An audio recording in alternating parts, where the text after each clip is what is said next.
Mani otim Abdulbosit. Men 77-sonli ko'z ojizlar maktab internatida o'qiyman. Yoshim 17 da. Oilada biz 7 kishimiz.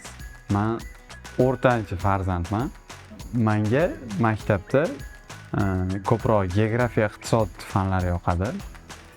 Maktab bitirib, iqtisodiyot yo'nalishi bo'yicha keyinchalik kelajakda o'sha biznes yo'nalishi bo'yicha shug'ullanmoqchiman. Yoqimli. To'g'risini aytsam, hamma payt bir xilda. Shu qaysi payt aytsam?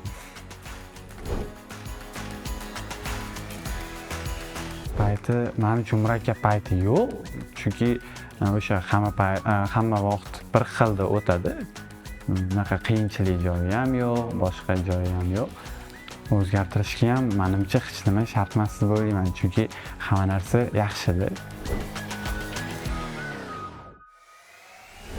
Kun davomida eng birinchi, eng anaqa sodda tilda aniq qilinadigan huquqlarimiz erkin bilim olish, erkin bepul ta'lim olish, o'sha kafolatlangan o'sha huquqlarimizdan foydalanamiz misol uchun.